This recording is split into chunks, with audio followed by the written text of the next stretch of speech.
할렐루야! 오늘도 예배로 하루를 시작하시는 모든 성도님들을 주님의 이름으로 환영하고 축복합니다. 이 시간에 먼저 찬송가로 주님 옆에 나가겠습니다. 찬송가는 304장 그 크신 하나님의 사랑 함께 찬송하시겠습니다.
기도하시겠습니다. 여호와 하나님 너무나도 감사합니다. 우리에게 오늘도 주님의 진리를 알려주시기 위하여 이렇게 새벽 미명에 함께 주님의 이름으로 주님의 공동체로 모여서 예배 올려드릴 수 있게 해주시는 은혜 너무나도 큰 감사를 드립니다. 우리를 불러주신 주님, 오늘 한날도 주님의 은혜의 꼴을 우리가 먹고 마심으로써 한날을 살아갈 수 있는 주님의 진리를 얻는 시간이 되게 하여 주시옵소서. 말씀을 통하여 성령님께서 우리에게 말씀하여 주시는 그 은혜의 단비를 맛보는 시간 되게 하여 주시옵소서. 감사하며 거룩하신 우리 주 예수님 이름으로 기도합니다. 아멘. 이제 우리에게 주신 하나님의 말씀 찾아보겠습니다. 말씀은 마가복음 8장 1절부터 13절입니다. 그 무렵에 또 큰 무리가 있어 먹을 것이 없는지라 예수께서 제자들을 불러 이르시되 내가 무리를 불쌍히 여기노라. 그들이 나와 함께 있은지 이미 사흘이 지났으나 먹을 것이 없도다. 만일 내가 그들을 굶겨 집으로 보내면 길에서 기진하리라. 그 중에는 멀리서 온 사람들도 있느니라. 제자들이 대답하되 이 광야 어디서 떡을 얻어 이 사람들로 배부르게 할 수 있으리이까? 예수께서 물으시되 너희에게 떡 몇 개나 있느냐? 이르되 일곱이로소이다 하거늘.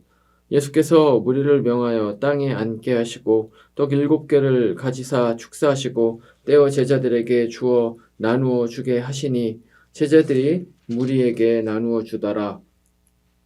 또 작은 생선 2마리가 있는지라. 이에 축복하시고 명하사 이것도 나누어 주게 하시니 배불리 먹고 남은 조각 7광주리를 거두었으며 사람은 약 4,000명이었더라. 예수께서 그들을 흩어보내시고 곧 제자들과 함께 배에 오르사 달마누다 지방으로 가시니라. 바리새인들이 나와서 예수를 힐난하며 그를 시험하여 하늘로부터 오는 표적을 구하거늘.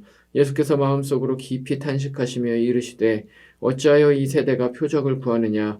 내가 진실로 너희에게 이르노니 이 세대에 표적을 주지 아니하리라 하시고 그들을 떠나 다시 배에 올라 건너편으로 가시니라. 아멘. 우리는 계속해서 마가복음 말씀으로 은혜를 나누고 있습니다. 오늘 말씀에서 예수님께서는 다른 때와 마찬가지로 많은 무리들과 함께 계셨습니다. 그러나 다른 때와는 조금 다르게 오늘 말씀 2절 말씀에 보면 3일이나 함께 지냈다는 그런 말씀이 기록되어 있습니다. 아마 오늘날과 같은 부흥회나 아니면 수련회를 진행하지 않았나 그렇게 생각이 듭니다. 어쨌건 그렇게 해서 3일 밤낮을 이 큰 무리와 함께 지내면서 말씀을 가르치고 하나님의 나라의 복음을 알려주셨을 것입니다. 그런데 문제는 오늘날처럼 그 당시에는 어떤 식당팀이 있었던 것도 아니고 또 주위에 먹을 것들도 많지 않았다라는 것이죠. 그래서 어쩔 수 없이 금식 수련회가 거의 됐었던 것 같습니다. 그래서 이제 3일간의 그 모든 수련회를 다 마치고 나서 예수님께서 이 사람들을 집으로 돌려보내려고 하시는데 한 가지 걱정이 생기셨습니다. 왜냐하면 이 사람들이 3일 동안이나 이제 굶었기 때문에 오늘 말씀에 나와 있는 것처럼 그 중에서는 집이 먼 사람들도 있는데 그 사람들은 잘못하면 집에 가다가 기진해서 탈진해서 쓰러질 수도 있었기 때문이었습니다. 그래서 이에 예수님께서 그 제자들을 이제 부르셔서 그들에게 바로 이 말씀을 주셨던 것이죠. 그랬더니 이 제자들이 답을 하기를 4절 말씀처럼 답을 하는데요. 4절을 제가 읽어보겠습니다. 제자들이 대답하되 이 광야 어디에서 떡을 얻어 이 사람들로 배부르게 할 수 있으리까? 이렇게 이야기를 합니다. 많은 사람들이 모이기 위해서 아마 넓은 광야에서 모임을 가졌었던 것 같습니다. 그렇기 때문에 주변에는 당연히 또 먹을 것을 찾을 수 있는 그런 마을이나 이런 것들, 뭐 먹을 재료, 음식 재료 이런 것들을 구할 수 있는 상황이 전혀 아니었던 거죠. 그래서 제자들은 예수님께서 말씀하신 그 문제를 해결할 수가 없습니다. 라고 사실은 하고 있는 것이었습니다. 근데 저는 사실 이 제자들의 반응을 보면서 굉장히 의아해 했습니다. 처음에. 왜냐하면 마가복음 6장, 바로 2장 이전이죠. 마가복음 6장을 보면 예수님께서 거기에서 오병이어의 기적을 이제 베푸시는 장면이 기록되어 있습니다. 그래서 이 오병이어의 기적 사건과 지금 이 사건이 시간적으로 얼마나 떨어져 있는지는 뭐 정확하게는 알 수가 없지만 예수님의 공생의 사역을 약 한 3년 정도로 보기 때문에 이 6장부터 8장까지는 뭐 길어야 몇 개월 정도의 이제 시간 차이가 있을 것이라는 그런 생각을 추측을 해볼 수가 있습니다. 또 뿐만 아니라 이 오병이어의 기적이 당시의 모든 사람들에게 너무나도 충격적인 그러한 사건이었습니다. 그렇기 때문에 이것은 뭐 도무지 잊혀질 수가 없는 그런 사건이었죠. 그래서 사복음서에서도 이 마태, 마가, 누가, 요한이 모두 다 기록을 하고 있는 사건이 그렇게 많지가 않은데 그 중에 한 가지 사건이 바로 이 오병이어의 기적 사건입니다. 그만큼 중요하고 제자들 그리고 모든 따르는 무리들에게 큰 충격으로 다가온 사건이 오병이어의 기적의 사건이었던 것이죠. 자, 그러면 제자들이 지금 예수님의 이 말씀에 대해서 어떻게 반응을 해야지 정상이겠습니까? 어떤 반응을 예상을 하겠습니까? 이런 반응이죠. 예수님께서 얼마 전에도 거기 벳세다 광야에서 사람들 먹을 거 없을 때 물고기 2마리, 보리떡 5개 이것으로 무려 남자만 5천 명이나 그리고 뭐 여자, 어린아이 여기까지 포함을 하면 훨씬 더 많은 인원을 다 배불리 먹이고도 12광줄이나 남았잖아요. 예수님께서 그때 하신 것처럼 지금도 또 하시면 아무 문제가 없겠는데요? 아마 이와 같은 대답을 예상을 할 수 있지 않았겠습니까? 최소한 저는 이 말씀을 보면서 이제 그런 예상을 했습니다. 아마 함께 예배드리시는 많은 성도님들도 그런 반응을 예상을 했으리라고 생각이 드는데요. 근데 사실 예수님께서는 이 제자들과 이런 말을 상의하실 필요조차도 없었습니다. 그냥 제자들을 불러서 야, 내가 봤을 때 이 사람들 3일이나 굶어서 그냥 보내면 목숨이 위태로울 수가 있겠다. 혹시 너희들 중에서 뭐 빵이나 떡, 뭐 아니면 뭐 물고기 가진 거 있으면 좀 가지고 와봐. 내가 얼마 전에 했었던 것처럼 똑같이 해서 이 사람들 좀 배불리 먹여서 보내야 되겠다. 사실 예수님 그렇게 하실 수도 있었다는 거죠. 그렇게 해서 그냥 7병이어의 오늘 말씀에 있는 이 7병이어의 기적을 베풀어서 사람들을 먹이시고 돌려보내실 수도 있었다는 것입니다. 근데 예수님께서는 왜 그러면 굳이 제자들을 불러서 이 제자들과 이것에 대해서 논의하고 상의하고 이들에게 질문을 던지셨던 것일까요? 그 이유는 사실 이 제자들의 믿음을 확인해 보시기 위함이었다는 것이죠. 사실 예수님께서는 이 성경에서 굉장히 많은 경우에 이 제자들의 믿음을 시험해 보십니다. 테스트를 해보시는 거죠. 이들의 믿음이 어느 정도 자랐는지에 대해서 계속해서 테스트를 해보시면서 계속해서 믿음을 성장시켜 주시는 것을 볼 수가 있습니다. 그런데 오늘의 이 말씀에서 제자들은 이와 같이 실망스러운 반응을 보였다는 것을 우리가 알 수가 있습니다. 근데 오늘 본문 말씀을 보면 이런 실망을 넘어서서 예수님을 낙심시키는 그러한 반응도 있었는데요. 그것은 바로 오늘 말씀 우리가 읽은 말씀 11절부터 13절에 있는 바로 이 바리새인들의 반응이었습니다. 이 바리새인들은 이 11절 말씀을 보면 예수님에게 이제 와서 예수님을 오히려 비난을 하면서 예수님이 하늘로부터 왔다는 그러한 증거를 내놓으라고 오히려 예수님께 윽박지르는 것을 볼 수가 있습니다. 그랬더니 이 예수님의 반응이 굉장히 흥미로운데요. 예수님께서 이 12절 말씀을 보면 예수님께서 바리새인들의 이러한 어떤 비난에 대해서 어떻게 반응을 하시냐면 이 낙심을 이기지 못하시고 뭐라고 나와 있습니까? 마음속으로 깊이 탄식하며 그들에게 대답을 했다라는 그러한 기록이 있습니다. 이 깊은 탄식에는 아마 이런 말이 생략되어 있을 것입니다. 야, 내가 지금까지 오병이어의 기적을 베풀고 죽은 야이로의 딸을 살리기도 하고 각색병자들을 그렇게 많이 살렸는데 그렇게 많이 회복시켰는데 너희들은 또 무슨 표적과 기적을 나한테 보여달라고 얘기를 하냐 하면서 아마 깊이 탄식하셨으리라고 그렇게 생각이 됩니다. 사실이 그렇죠. 지금 예수님께서 보여주시는 사실은 이와 같은 기적들은 사실 구약 성경에서 이미 많은 선지자들이 했었던 이제 그러한 일들입니다. 근데 그 사람들 중에 바로 모세와 엘리야가 있죠. 그래서 예수님께서 베풀어 주셨던 이 오병이어의 기적 사건은 모세가 민수기 말씀에서 했었던 만나와 메추라기 사건, 그리고 예수님께서 야이로의 딸이 죽었을 때 살려내신 사건은 열왕기상 17장에 나와 있는 바로 이 엘리야가 과부의 죽은 아들을 살린 바로 그 사건과 비교가 됩니다. 그런데 우리가 잘 알고 있는 것처럼 이 모세와 엘리야는 어디에 나타납니까? 바로 마태복음 17장에 나와 있는 이 변화산 사건에서 예수님께서 별세하시기 전에 그 산에서 만났었던 바로 두 인물이 모세와 엘리야인 것이죠. 이것은 무엇을 뜻하겠습니까? 구약 성경에 그렇게 많은 훌륭한 선지자들이 굉장히 많았는데 그럼에도 불구하고 그 중에서도 대단한 인물, 그 훌륭한 두 선지자를 뽑으라고 한다면 바로 모세와 엘리야를 이제 뽑을 수가 있다는 것이 바로 이 변화산 사건이 우리에게 주는 그러한 의미입니다. 그런데 이 두 선지자가 했었던 바로 그 두 가지를 모두 다 한꺼번에 하신 분이 누굽니까? 바로 예수님이셨다는 거죠.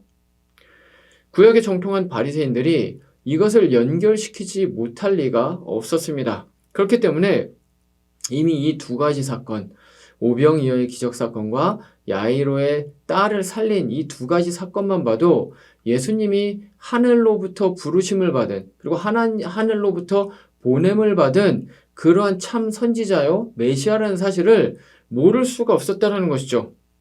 그런데도 도대체 무슨 기적과 표적을 더 보여달라고 그렇게 이야기를 하는 것입니까? 이게 사실 이해가 되지 않죠. 그래서 예수님의 깊은 탄식에는 바로 이러한 마음, 이 바리새인들의 딱딱하게 굳어버린, 바위처럼 굳어버린 이러한 마음, 이 견고한 이 마음, 바로 이 마음을 보시면서 탄식을 하신 것이 바로 그 탄식에 들어있었던 것입니다.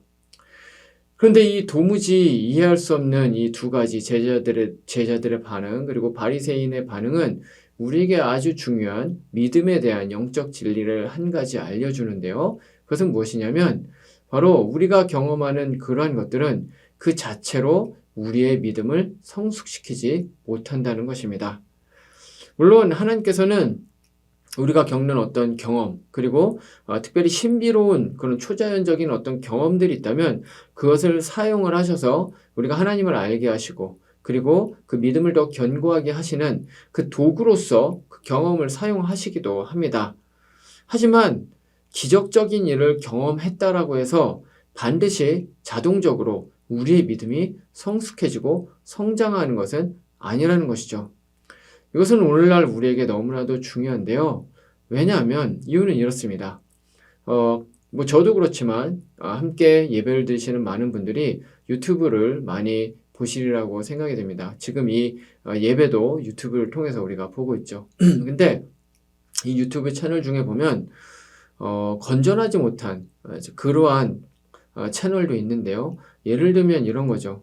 굉장히 신비주의적이고 초자연적인 어떤 그런 일들, 그래서 뭐 막 사람들이 쓰러지고 막 입신하고 이런 것들을 이른바 성령 사역이라는 이름으로 하면서 마치 교주처럼 그렇게 어떤 의미에서는 막 무당처럼 그렇게 행하는 것을 보고 또 거기에 많은 사람들이 놀라면서 이것이 하나님의 사역이다. 이제 이러한 말들을 거기 댓글에 쓰는 것을 이렇게 많이 보는데요. 근데 사실은 그런 것은 우리의 믿음과 아무런 관련이 없는 일입니다.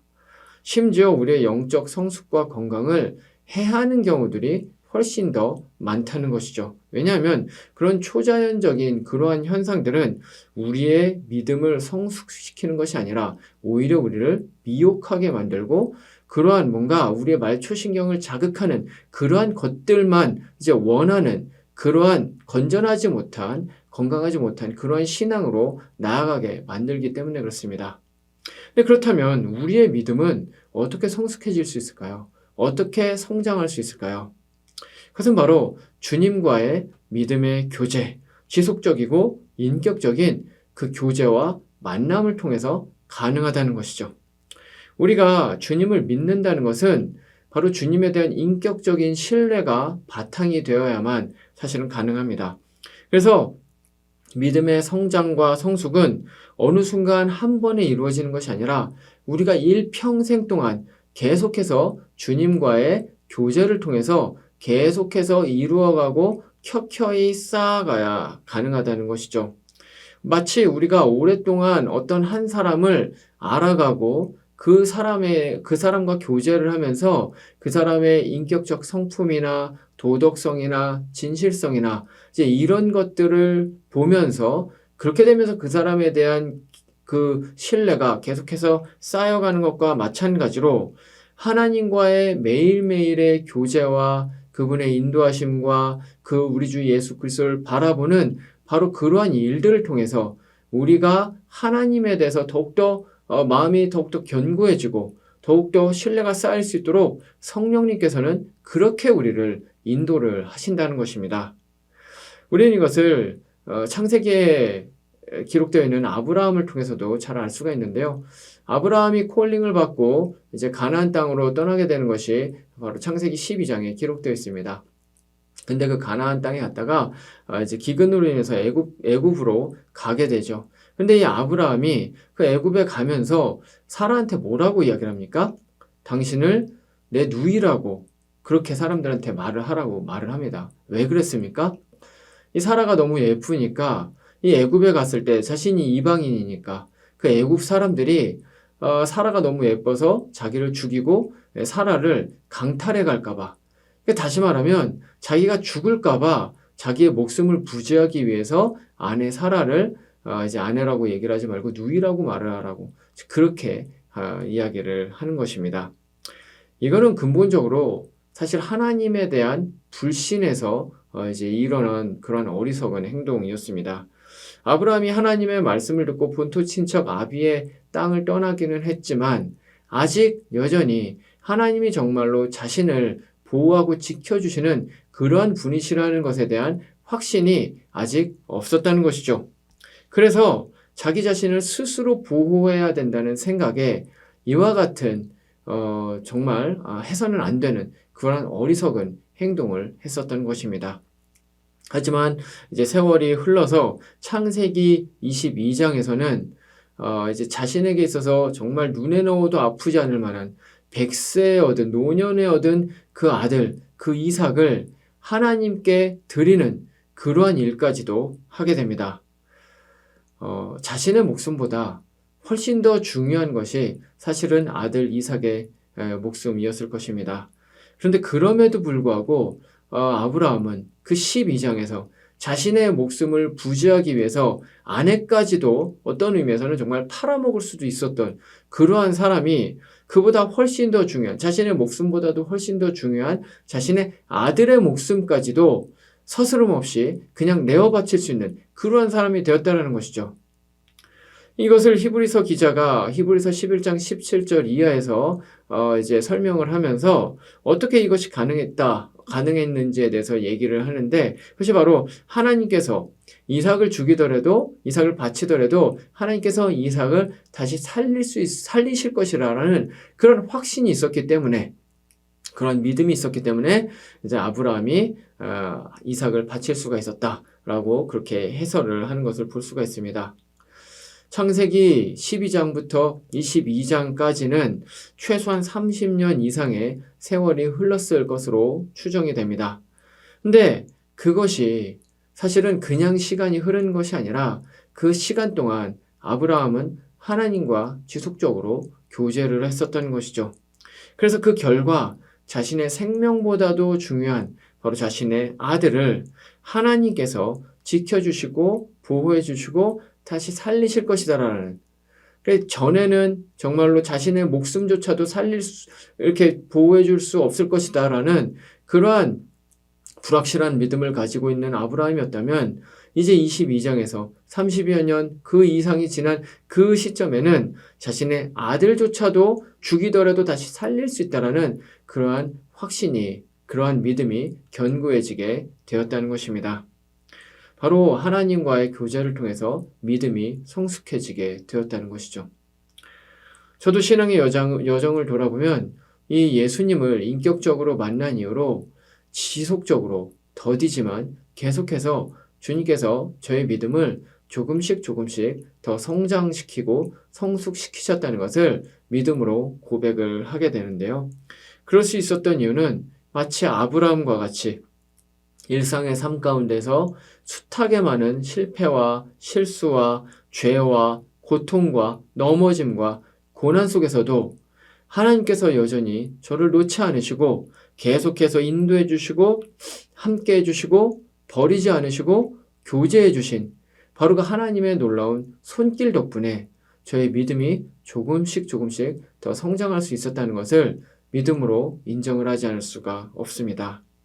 근데 우리 모두의 신앙의 여정이 바로 그와 같습니다. 우리의 삶 속에서 우리가 정말로 믿음의 성장을 이루기를 원한다면 우리는 반드시 매일매일 아침 저녁으로, 아니 평생 동안 매 순간순간 바로 하나님과 교제하는 삶을 살아야 합니다. 그래서 작은 일부터 큰 일까지 나의 평생에 여호와 하나님 아버지와 교제하는 것을 나의 삶의 가장 귀하고 복된 일로 여겨야 된다는 것이죠.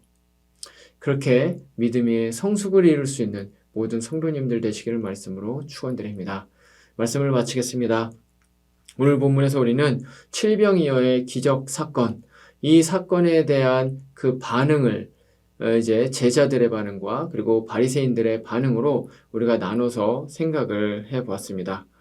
이들은 놀라운 기적을 경험하고 들었습니다. 하지만 여전히 이들은 예수님에 대한 신뢰가 없었습니다. 왜냐하면 제자들은 아직 예수님과의 그 인격적 관계가 너무나도 미숙했고 바리새인들은 아예 그것을 원하지도 않고 거절했었기 때문에 그렇습니다. 이것은 우리도 마찬가지입니다. 우리는 진실로 예수님을 신뢰하고 있습니까?